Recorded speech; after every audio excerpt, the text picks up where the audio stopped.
కేసీఆర్ గారి నాయకత్వం, కిషోరన్న నాయకత్వం, జగదీశ్వర్ రెడ్డి గారి నాయకత్వం. ఇవాళే రైతులకు ఎండిపోయిన పొలానికి ఎకరానికి 25,000 రూపాయల నష్టపరిహారం. రైతులకు ఎకరానికి 25,000 నష్టపరిహారం. జై తెలంగాణ. కేసీఆర్ గారి నాయకత్వం, కేసీఆర్ గారి నాయకత్వం, కిషోరన్న నాయకత్వం. జై తెలంగాణ.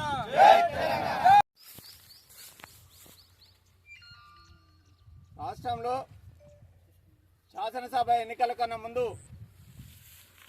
కాంగ్రెస్ పార్టీ ప్రజలకు ఎన్నో రకాల మాయమాటలు చెప్పి వివిధ రకాల సంక్షేమ పథకాలను అమలు చేస్తామని చెప్పి రైతులకు రైతు భరోసా 15,000 రూపాయలు ఇస్తామని, 2 లక్షల రూపాయల రుణమాఫీ చేస్తామని, ఆసరా పెన్షన్ 4,000 రూపాయలు ఇస్తామని ఎన్నో రకాల అన్ని వర్గాల ప్రజలను మోసం చేసి ఎన్నో రకాల మాటలు చెప్పి అధికారంలోకి వచ్చిన తెల్లారి నుండి అబద్ధాలతో కాలం గడుపుతున్నటువంటి రేవంత్ రెడ్డి ముఖ్యమంత్రిగా ఈ పాలనను మనం చూస్తూ ఉన్నాం. వాళ్ళు అధికారంలోకి వచ్చిన తర్వాత గత యాసంగిలో కానీ ఇప్పుడు యాసంగిలో కానీ సక్రమంగా కాలువల్లో నీళ్లు ఇవ్వకుండా, చెరువులు నింపకుండా, బోర్లలో నీళ్లు ఎండిపోయి పొలాలు ఎండిపోతున్నటువంటి పరిస్థితిని మనం గమనిస్తూ ఉన్నాం. ఈ ఎండిపోయినటువంటి పొలాలను చూసి రైతుల గుండెలు గుబేలమంటుంటే అధికారంలో ఉన్నటువంటి ప్రభుత్వ పెద్దలు, ఎమ్మెల్యేలు, ఎంపీలు, మంత్రులందరూ కూడా తమ తమ పదవులు, తమ తమ పెత్తనాలు, తమ తమ అవినీతి కార్యక్రమాలన్నీ చేసుకుంటూ ప్రజల గోడు పట్టించుకునేటువంటి పరిస్థితి లేకుండా ఉన్నది. ఎన్నో మార్లు రేవంత్ రెడ్డి గారు చెప్పారు, అయ్యా జనవరి 26వ తారీఖు నాడు అన్ని గ్రామాల్లో రైతులకు వ్యవసాయానికి ఆమోదయోగ్యమైనటువంటి భూమికి మొత్తం కూడా రైతు భరోసా 12,000 రూపాయలు చొప్పున రైతుల అకౌంట్లో వేస్తా అని చెప్పిండు. మరి జనవరి 26 అయిపోయింది, మళ్ళీ మార్చి 31 కని మార్చిండు. మరి మార్చి 31 కూడా అయిపోయింది. ఇంతవరకు ఏ రైతుకు కూడా సక్రమంగా రైతు భరోసా 3 ఎకరాలు దాటి పడలేదు. ఆ 3 ఎకరాలలో కూడా ఒక గ్రామంలో 50 మందికి పడితే ఒక గ్రామంలో 10 మందికి పడ్డది.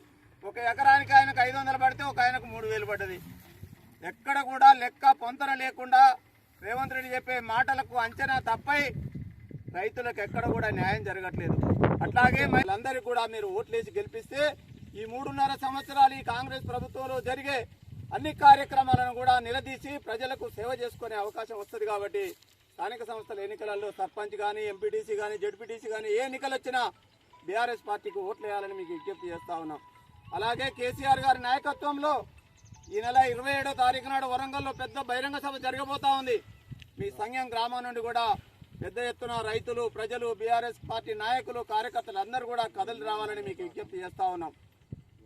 అక్కడ జరిగేటువంటి బహిరంగ సభలో రానున్న 3 సంవత్సరాలలో కాంగ్రెస్ పార్టీని ఏ విధంగా నిలదీయాలి, కాంగ్రెస్ పార్టీ ఇప్పటివరకు చేసినటువంటి ఫెయిల్ అయినటువంటి విషయాలు ఏమేమి ఉన్నాయో అవన్నీ కూడా మనకు కేసీఆర్ గారు సక్రమంగా వివరిస్తారు. కాబట్టి అక్కడ నుండి ప్రారంభమయ్యే మన పార్టీ మళ్ళీ ప్రజాక్షేత్రంలోకి రాబోతా ఉన్నది. నాయకత్వం కూడా ముందుకు రాబోతా ఉంది. కాబట్టి ఈ సంవత్సర కాలం అంతా కూడా కాంగ్రెస్ వ్యతిరేక పోరాట కాలం నడుస్తూ ఉంటుంది. కేటీఆర్ గారు చెప్పినా, కేసీఆర్ గారు చెప్పినా ప్రజలకు అనుకూలమైనటువంటి పిలిపిస్తున్నారు. కాబట్టి మీరందరూ కూడా 27వ తారీఖు నాడు వరంగల్లో జరిగే రజతోత్సవ సభకు బ్రహ్మాండంగా కదలి రావాలని మీకు తెలియజేస్తూ ఈ కార్యక్రమంలో పాల్గొన్న నాతో పాటు ఎంపీపీ గుండగాని కవితా రాములు గౌడ్ గారికి, మీ స్థానిక నాయకులందరికీ కూడా పేరు పేరున హృదయపూర్వక నమస్కారాలు తెలియజేస్తూ జై తెలంగాణ, జై తెలంగాణ, కేసీఆర్ గారు.